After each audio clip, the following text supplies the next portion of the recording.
So, hello, what's up mga ka-lifestyle? Magandang araw sa atin. So, for today's video nga pala, let me share with you yung ginagawa ko ngayon. By the way guys, nandito nga pala ako sa school na pinapasukan ko. No? Actually, I am a, proud to say, public teacher here in Season. So, medyo malayo-layo itong lugar na to, no? But, syempre, blessings. Kailangan natin tanggapin lahat ng opportunity, no? Blessings to na alam ko malaking impact, malaki yung may tutulong sa buhay ko, sa family ko. Then, of course, sa family. Then, so as you can see, mga ka-lifestyle, yan, ako lang mag-isa ngayon dito.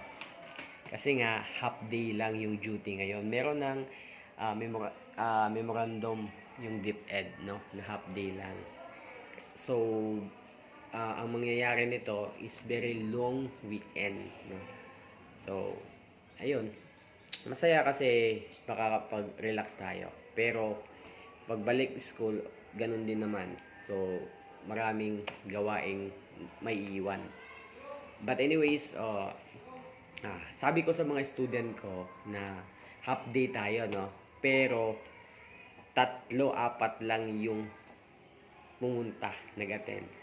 Pero hindi naman yung 4 na to, syempre, para hindi ma-waste, masayang yung pagpunta nila dito, yung expenses nila, like pamasahe, nag-attendance din ako, no? Nag-attendance ako. Then yung iba rin naman, nagpasa ng portfolio nila, which is project nila this third quarter, no? So, yun, share ko lang sa inyo kasi para malaman din ng ibang mga tao, teachers, of course, kung ano yung mga activities natin dito sa school. So, as you can see, medyo, ayan, malinis, tahimik, konti lang yung student. Kasi nga, half day lang. Ayan. So, yun lang, share ko lang sa inyo.